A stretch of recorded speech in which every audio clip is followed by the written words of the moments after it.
I'm going to introduce Jess Freame. Jess's involvement with emergency management began during the 2009 bushfires, when she was seconded to assist with the establishment of the Victorian Bushfire Reconstruction and Recovery Authority, VIBRA, who most of you of course will know. Following the closure of VIBRA in 2011, Jess managed the Fire Recovery Unit within RDV. The Fire Recovery Unit provides a central point of contact for people by the 2009 bushfires, and it's actually still operational. During this time, Jess also managed regional economic recovery. At the start of this year, Jess took on the role of Director of Relief and Recovery with the new Emergency Management Victoria, and she's here to talk about the establishment of that directorate and some future strategic directions. So welcome, Jess. Hi, thanks for having me. It's wonderful to be here today with such a broad audience. Firstly, I'd like to acknowledge the traditional owners of the land and particularly thank Colin for such a wonderful, rich welcome to country. Thank you for that. That was lovely. What I want to talk to you about today is I've been given the very broad topic of relief and recovery in the 21st century. In the context of a conference about vulnerable people in emergencies. So what I would like to do is start to talk to you about what I think relief and recovery means now and into the future, with the context of vulnerable people, diverse communities as part of our frame, part of our scope. Relief and recovery is a very big topic. I'm very passionate about it. I could talk to you about it for hours and hours. So, but don't worry, I've narrowed my focus down, and hopefully I will be able to utilise this opportunity to test with you my vision for relief and recovery in the 21st century. I want to give you a little bit of insight into how my team and I are going about conceptualising our overarching task of coordinating relief and recovery in Victoria. The topics that I want to cover today, this will work. What does relief and recovery mean today? Recognising vulnerabilities within a relief and recovery conversation. Where we're at with relief and recovery reform in Victoria and where we're going. The priorities for effective relief and recovery, and finally some next steps. Talk about where we're going and how people in the room and the broader sector can be involved in the reform project that we're undertaking. But let me start with what does relief and recovery mean today? Sounds like a simple question, but it's difficult to articulate a single definition. It's a complex process that means different things at different times. There's the operational view, whereby relief and recovery is about the delivery of essential support and services after an emergency. And we're of course talking about all hazards as evidenced by the pictures up on the screen. From a more academic perspective, relief and recovery has traditionally been perceived as an activity based on restoration, rebuilding, and the returning of something called normal functioning. But more recently, we've seen a shift from this view to a more nuanced definition, whereby relief and recovery are conceptualised not as an outcome, but as a process, whereby a community works to repair, rebuild, develop the social, political, economic processes that it needs and institutions that it needs in order to function in the new reality that it finds itself in. Fundamentally, I think we'd all agree that relief and recovery is about supporting people and communities affected by a disaster, emergency or hazard. What this support, the form that this support can take, has many, many variations. I've just put up here some of the components of relief and recovery to give a little bit of context. It's by no means an exhaustive list. We're all familiar with the 5 pillars that we talk about in relief and recovery in Victoria, and it's internationally, it's generally referred to either 4 or 5 pillars. There's the social, the built, the economic, the environmental, and we also talk about the agricultural here in Victoria. I've colour-coded these according to those categories. I'll give you a chance to work out which one's which, I think. I can't remember, but I guess the point that I wanted to make was that I don't think they fit into 5 distinct categories. I don't think we can put something like community connections just under social, because I think community connections go across all of them. I don't think we can talk about economic support and economic recovery without talking about social recovery or without talking about communities and community functioning, because economic recovery is critical to community functioning. So the way that I look at it is that it's a diverse range of needs. The other key point that I would like to make is that the relief and recovery needs of people and communities will of course vary in every event. So there is no formula that says that if there is a bushfire we therefore need X, Y and Z. It will vary depending on the scale of each unique event. It will vary depending on the nature of its impact, and it will vary depending on the local circumstances of that community, both before, during and after an emergency. Which brings me to the topic of the conference today about vulnerabilities. I'm not going to talk about vulnerable people and the specific programs that government delivers in this space, because I think a lot of the other speakers will touch on that stuff. What I wanted to do was to talk about where I think diversity within communities, and particularly vulnerabilities and specific needs and inequalities, fit within how we think about relief and recovery, and the fact that it needs to be front and centre. And this was touched on by Emma at the beginning when she talked about Morwell around the specific vulnerabilities of that community and the way that that impact manifested. Firstly, not everyone is affected equally by disaster.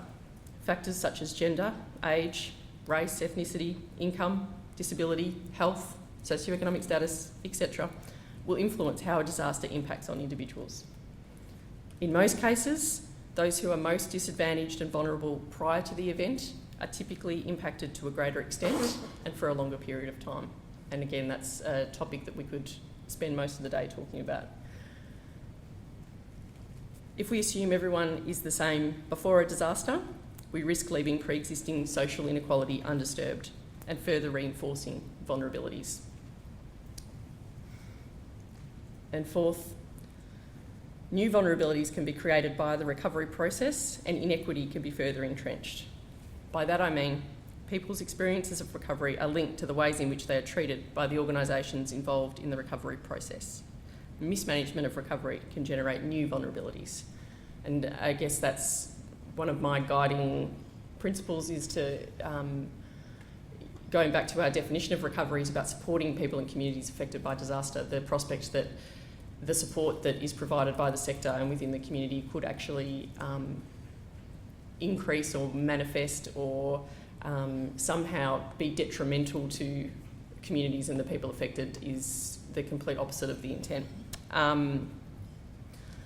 The intent, which is to support affected people and communities.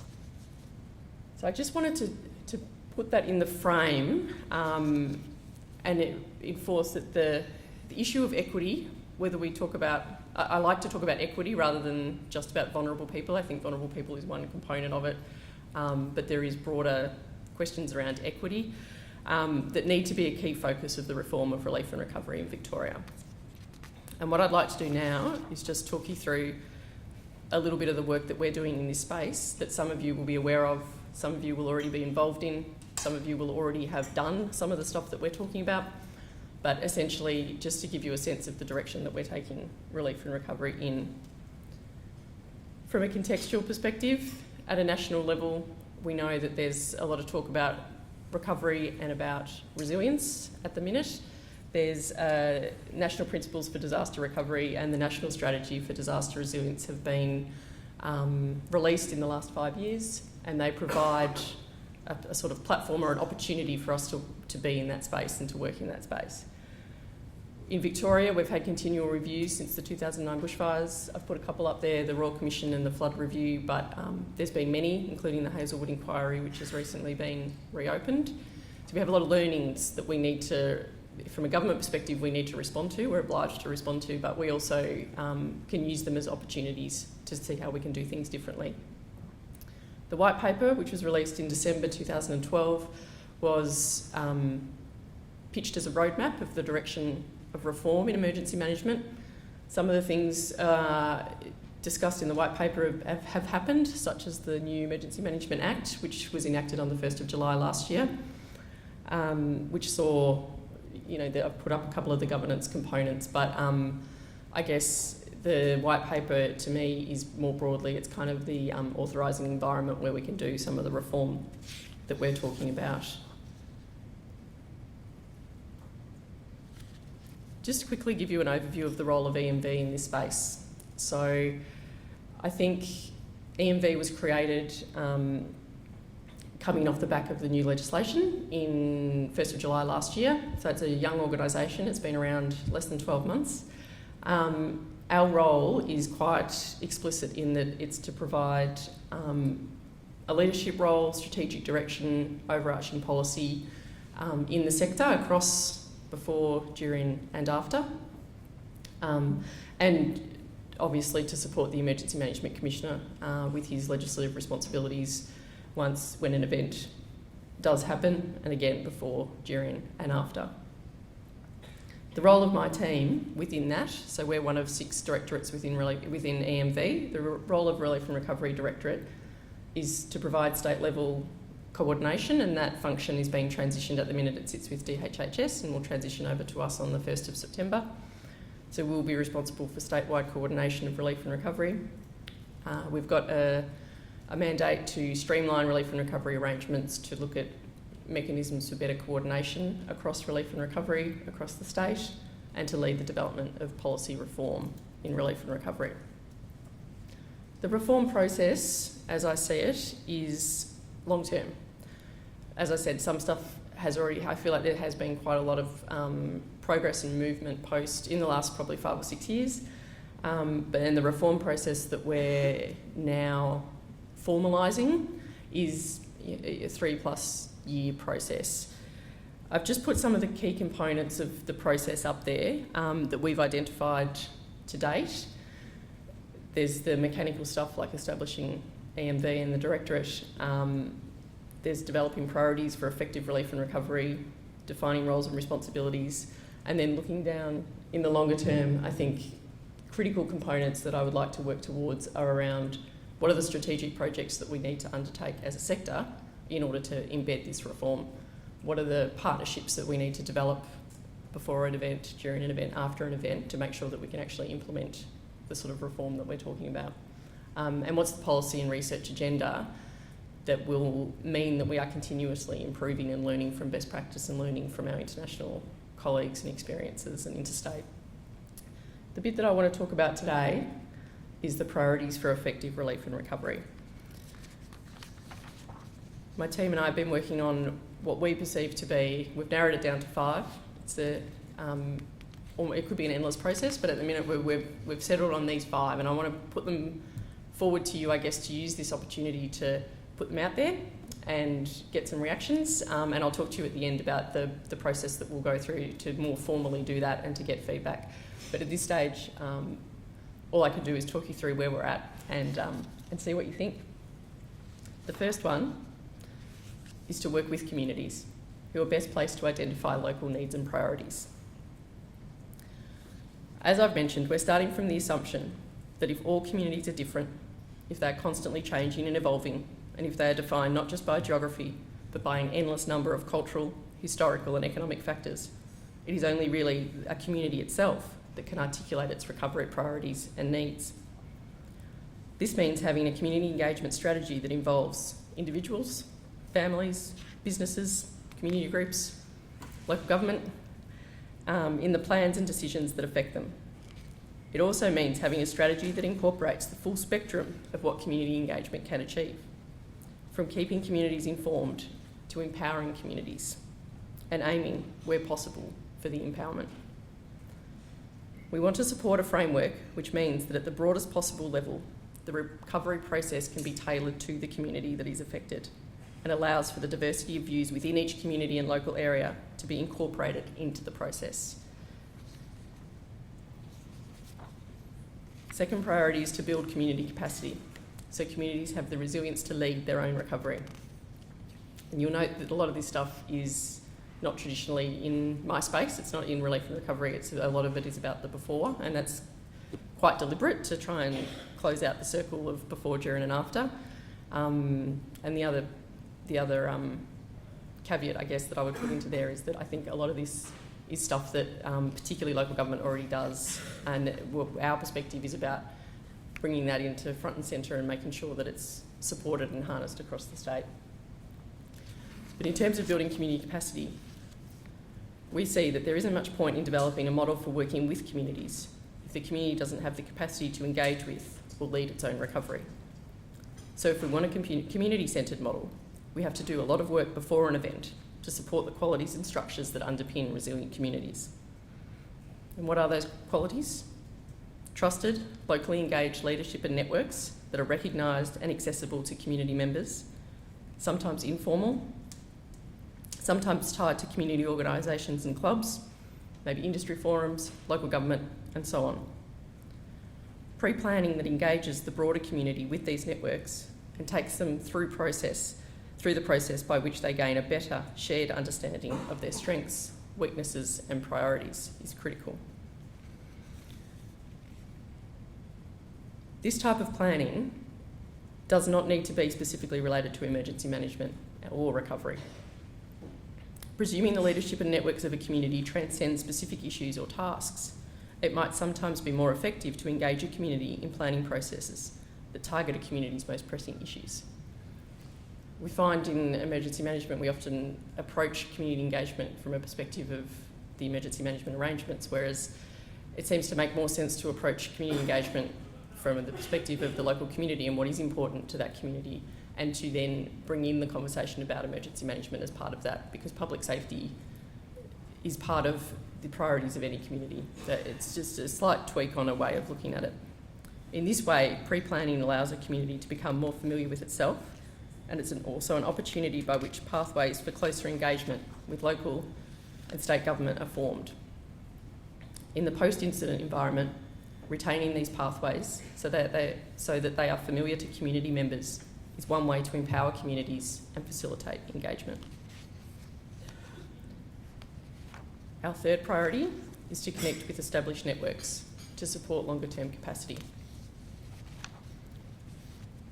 This is one of the most important lessons that I learnt in my work with Vibra, which Bridget mentioned earlier. The creation of new organisations, while justifiable in some circumstances and essential sometimes, it can also impede a community's recovery because the networks that underpin a community aren't supported as part of the recovery process. And when the short-term temporary structures that are imposed on communities run out, move on, move out of town, a second, often more difficult process begins when local organisations, businesses, community groups, government and service providers try to rebuild their capacity and restore their place in the community. When these critical local groups are involved in the process from the beginning, delivering services and recovery functions, they recover alongside the individuals and families that they are supporting. And the other key point there, I guess, is to acknowledge that often many of the individuals and people involved in those organisations in local government are affected themselves as well. So it's part of the full suite. At the same time, they provide efficiencies through their local knowledge, flexibility and pre-existing relationships. Of course, the capacity of these groups will not always be able to meet a community's needs, depending on the scale of the event, the nature of the impact, the pre-existing condition of the community. When this is the case, an intervention of some description is required. The priority should first be to build capacity within existing groups. And when this isn't possible, ensure that new additional services complement local organisations and networks. It's about delivering services better, but also about the ongoing sustainability of local businesses and groups. This needs to be considered in how we work with those new groups that emerge as part of the recovery process, some of which may have significant roles to play in resilience building and community planning in the longer term. Our fourth priority is to organise our sector to address specific recovery needs. And I mean sector in the broadest sense of the word, sector being not emergency service agencies, but all levels of government, community service organisations, communities themselves, businesses, industry, etc. And harness the expertise that's there to complement local participation. So the question here is, how does the sector arrange itself and work across the sector with all of those players to support the relief and recovery process? This is of immediate relevance to us, obviously, at EMV as we work toward taking over responsibility for statewide relief and recovery coordination. Across the sector, there is currently the expertise to deal with most emergency or recovery situations, but we don't have a structure that identifies who and where these experts are and then allows them the leadership and resources required to deliver the functions and services that are immediately needed. It will always be a priority of the emergency management sector to have clear accountabilities and responsibilities. The harder task for government might be to develop a framework where those best placed to lead or deliver particular tasks, whether they're from government, state or local, the private sector, not-for-profits or the community, are empowered to do so. Part of this process for the sector is to be honest with ourselves about the types of services and functions that different parts of the sector are good at providing, and the many things that we aren't, and the gaps that exist. And it's about having processes that are clear and robust enough to allow government to give up a little bit of its authority while maintaining its responsibility. I think we're at a stage now where most of us are familiar familiar enough with each other that we can start to put a framework like this in place. The exception might be private industry and business, where I think we can forge much closer links and involve them far more in the pre-planning and policy development area. And that's a particular area, as I mentioned, the economic recovery component earlier, it's a particular area that we're interested in building partnerships in that sector. And number 5 is to plan, review, assess and respond to changing community priorities, because recovery is a non-linear process with no clear endpoint. As I mentioned earlier, and has been mentioned a couple of times, we're all familiar with the traditional concept of recovery as an activity based on restoration and typically focused on an outcome or returning a community to whatever is normal. It went hand in hand with priorities that focused heavily on the reconstruction of infrastructure and housing, with these markers serving as the main indicators of when a recovery process was complete. The majority of us working in this space have shifted away from this idea considerably. And in general, I think recovery is now viewed much more as a process rather than an outcome, and I think that's a really important difference. It's one of the main reasons that we look towards greater community involvement and why we emphasise sustainability and resilience as key goals and objectives. My own view is that recovery is less about returning to a previous state and rather about assisting a community to reach a new future state and context, the new normal that is often bandied about. Recognising exactly what this new normal may look like will never be an easy process, and there is never going to be a single new normal for a community. There are many versions of the new normal. But understanding that the recovery process is a more fluid, dynamic, non-linear process is also about recognising that different groups and sub-regions within disaster-affected areas will achieve or fail to achieve recovery milestones at different times and in different ways. It is also about understanding that recovery processes may stall or go backwards at times, and we need to find ways to accommodate this into our process, to not see it as a failing, it's a reality. Importantly, this approach implies that recovery cannot have a clearly defined endpoint. As a result, it's important to reconceptualise the future state that recovery should seek to achieve. It may be related to the achievement of a level of stability or routine, or it could be achieved when local organisations are capable of responding to their specific circumstances without the expert intervention.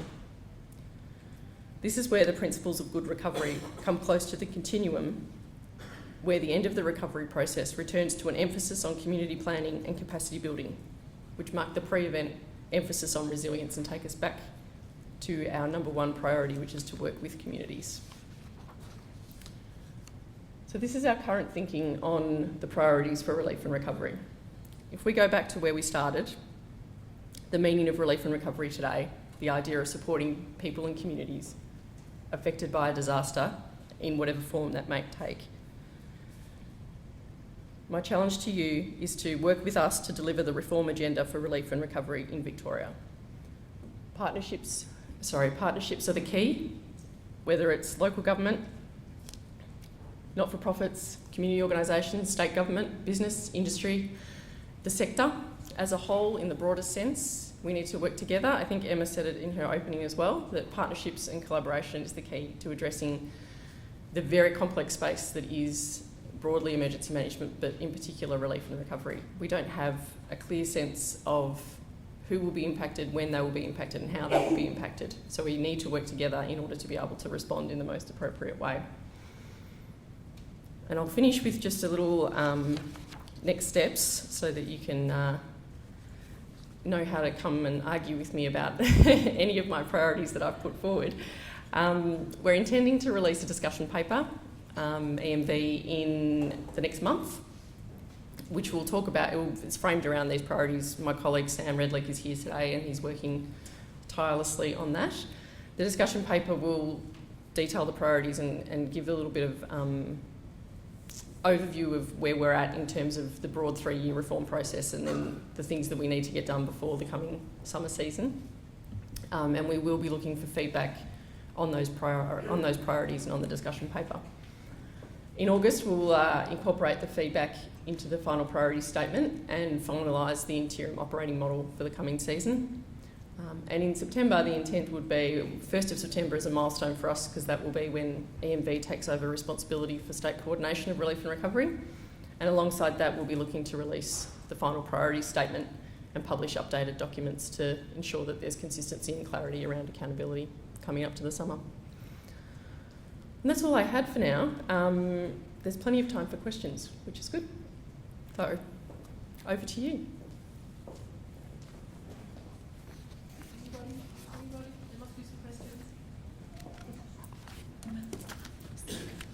Go for it.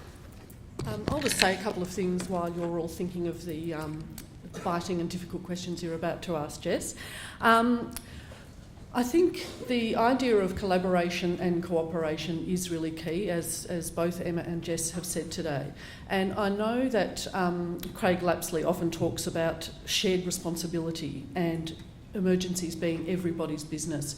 And I think it's really beholden on the sector as a whole and all of us here today that we really be open and honest and transparent with one another when talking around these issues. And I think Jess is absolutely fantastic to be leading this work in relief and recovery because she as an individual is very open and willing to listen and to take on board the views of various people, not just within government but from outside government as well.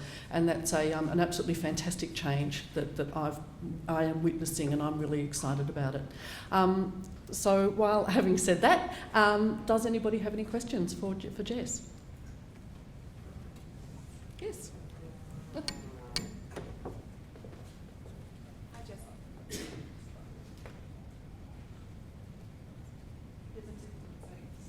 Beautiful, thanks.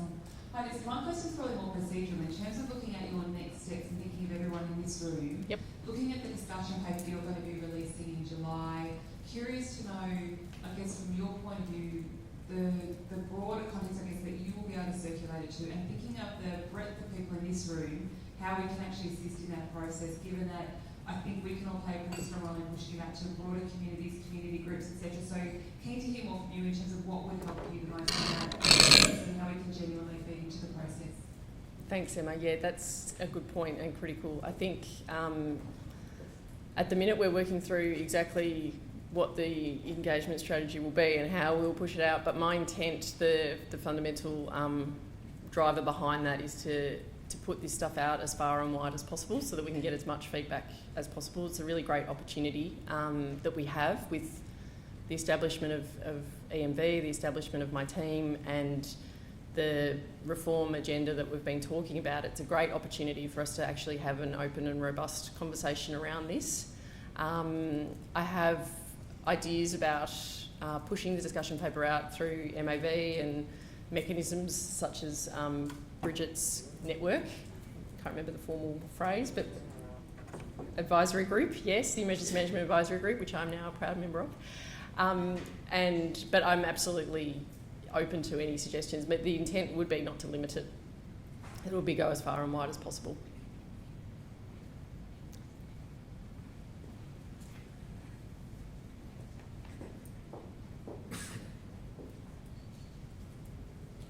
Hello. Thank you, Jess. Robert Beattie from Burundara. Given that your paperwork's coming out in September with whatever changes or reflection of the new operating model, what impact at local government do you perceive, given that we're talking about this being in place for the upcoming season, which is in November? Yep. Your process is taking several months, yep. And sometime down the track in September will be the gap in between the state level, the regional level, the local government level, then some poor fool like me has to sit there and look at our recovery plan. Yep. And then consult with all my stakeholders and have it ready by the 1st of November. What practical changes do you see at a local government level that will impact on what we need to do this summer? That's a very good question, and I guess that's exactly why I framed it around the 3-year process. There is no intent to change things radically for this coming summer. It would not be practical. It would be counterintuitive to exactly what we're talking about in terms of preparedness and the pre-work that needs to go on. We're very conscious of the extensive amount of work that goes into the planning at the local government level, and that I know has been going on over the last few months. My perception of what will change, and we have called it, hopefully I did call it everywhere, the interim operating model, because really what we're talking about for the coming summer is what the implications are of the legislative responsibility for state coordination shifting from DHHS to EMB, and how we operationalise, for want of a better word, that. I have no intention to mess with either the regional level or the local level in terms of the relief and recovery arrangements. So I think it's important that everybody is aware of what's happening at the state level and that we're very clear about who is responsible for what with the change that will happen at the state level. And there's practical implications to that shift around the particular responsibilities that we will have, whether it be coordination of impact assessment at the state level or funding or in different bits and pieces, and that's stuff that I'm very keen to communicate and make sure that people are aware of. I don't think it will change what you actually do in a practical sense in relief and recovery this summer. I have no intent of doing that. It wouldn't make sense. But I do intend to make sure that everyone is aware of what we're doing at the state level, not because it's the most important thing, but just because I think we all need to be aware of what each other is doing. Thank you. Look forward to your paperwork. No worries. Hello, I'm Steve. Oh, there you are. From City Council. I don't want to ask a political question, but I was just wondering, is there bipartisan support for this to be ongoing? Because I think that something was established now in a year with that 3-year life and the work can continue. I think it's a good question, and I can't stand here and say that I have bipartisan support for everything that I'm talking about. And hopefully I prefaced it clearly that this is kind of our initial thoughts and what we're putting out there for discussion with the sector. My intent would be that I think that what we're doing is consistent with the reform agenda in emergency management, which does have bipartisan support and has had post 2009 bushfires. My minister is Minister Garrett, and is supportive of the direction that we're going in. But I completely take your point about the political cycle, and getting to the end of a 4-year cycle and changing everything again is not good for anybody, most of all affected communities. So I see part of my job is making sure that when we do get to a point where we're finalising the reform agenda and we're finalising the roadmap for the next 3 years, that does have bipartisan support, and that I'm trying very deliberately to frame it around the outcomes for the community and best practice relief and recovery, rather than around anything to do with whatever the political persuasion of the day is. But my success will be a test. See how we go.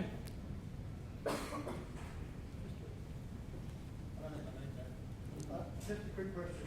Maybe you might know the answer, maybe you don't. The effectiveness, Mr. Raj, maybe what you're saying on the local government member plans and the audit process with the integration of what's going to come into the state level. Yep. And then we've got the regional and the state level response to relief plans. How it affects you know the government and audit process. And again, at this point, I would reiterate that the stuff that we're talking about, it's deliberately higher level, and it's about a longer term reform process. So this stuff, anything that we release between now and the summertime for consultation is about having the conversation about a 3-year, 5-year vision, a place that we want to get to. It's not about changing things for this summer. So it won't affect what's happening with your MEM process or with the auditing and all of that stuff. I would say, however, that I would envisage that where we get to in the next few months as we plan out what those strategic projects are that we need to do over the next 3 years and what the partnerships are that we need to build, that things like the role of clarity around the role of local government, things like the planning process, which is clearly related to at least the first half of the priorities, things like anything really to do with the role of local government and the interaction with the community, which is embedded in all of the stuff that I've been talking about. The role of local government is critical to the success of all of this reform. So I think they're issues that we will need to address over the next 3 years, but they're not issues that we are by any means intending to address between now and the summer season. And look, it's hard to just talk about relief and recovery because it's part of the full suite. And I know with local government's role spreads across before, during and after, not to mention the fact that your business as usual is dealing with the community that we're talking about.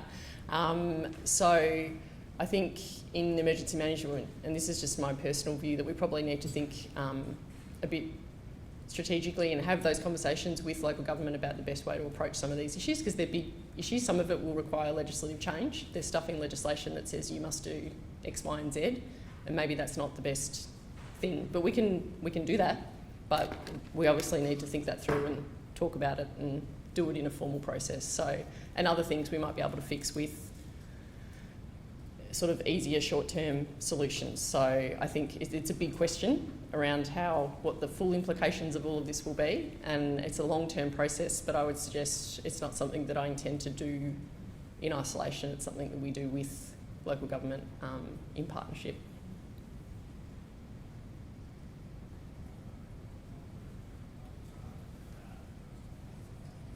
Hi Jess, it's Jessica Elliott from Bangor City Council. I just wanted to get your thoughts, I suppose, initially to start with. Given that NMV will be responsible for the coordination of relief and recovery at the state level, DHHS will still obviously be there at the regional level and local government. We're obviously talking about the large-scale events, yep. Fires, floods. First, there's two questions. Firstly, where does heatwave and pandemic fit into that? Because that's just not going to stop it at a municipal boundary. And the second question is, all the 5 priorities that you had there and all the community engagement and community resilience building that you're doing, is it only for those large-scale events, or is it going to be for what some of us are sort of more calling the mid-range events, the single incidents, the wind and veil carrying the lake, for example, or the multiple fatalities with teenagers on the side of the road? Yep. And I've also noticed, the link of Vic Roads recently advertising how do we actually do those roadside memorials. So for a lot of us, particularly in the metro area, those mid-range single incidents are more frequent. Obviously not as catastrophic, but definitely more frequent. So how does it all going to fit in with those smaller type events? The way that I see it, the way I agree, I think at the state level, we tend to think about it in terms of local government's responsible to a point where it's beyond capacity, and then it goes to regional, and then it goes to state. So state intervenes essentially at that catastrophic level, which is traditionally how it's happened. I think the way that I'm trying to shift the conversation, I guess, and change the frame is to say that actually these are things that are good for communities to do. This is the way that we should look at doing relief and recovery in a sense, in a genuine before, during and after sense. So it's not actually about we just do this stuff when there's a catastrophic event. We actually, if you are working with communities, which I know plenty of examples where local governments do an excellent job of that, but if from the state perspective, in EMV's leadership role in the emergency management space, if we can be supporting and facilitating that as contributing to better emergency management outcomes, then that's good. If we're doing, if we can, how I would perceive those priorities would be to say that whether it's a heatwave or pandemic, whether it's a single house fire, whether it's an unfortunate, a car accident, whatever it may be, with fatalities or whatever implications there are, that the filter that we're trying to put over these priorities is that if having this as our framework will make the relief and recovery from any event make the relief and recovery, make for better outcomes for communities in relief and recovery, for individuals and communities. The whole purpose that I perceive for building resilience means that communities are better prepared for events from an EM perspective, and then when the event does happen, the dip is less. So you're starting from a higher base when you get to the point of relief and recovery. And that's applicable whether you're talking about a big bushfire or whether you're talking about a single car accident. So I guess that's part of the reason that I included in there the bit about EMV's role is because I think in the legislation we do have a mandate or an opportunity, I guess, to provide some leadership and some policy development in this space, which is sort of, I perceive as being a little bit separate from our role coordinating state relief and recovery, which is a bit of an operational role. So there's that operational bit that we will do, and like you said, DHHS will still be at the regional and local government will still be responsible at the local. And we have this operational function which will kick in when an event is of a certain scale. If it's a car accident, and my responsibility as state recovery coordinator is irrelevant because you will deal with that. But when it becomes to a certain scale, my role as state recovery coordinator and my team will kick in to facilitate making that better, access to funding, etc. But in a policy sense over the other side, I think all year round, regardless of what's happening, we have a sort of opening or an opportunity to talk about the overarching relief and recovery piece, which is the sort of stuff that I've been talking about today. So I've been struggling with that since I started. It's a difficult distinction to make, but I think I would like to think, and I would like you to put the filter over the priorities to say, does this apply to any relief and recovery circumstance, whether you're a metro council or a regional council or a rural council, whatever you may be. That was a rambling answer, I apologise. I told you I could talk about this for hours, I've started rambling. Which might be a good time to stop.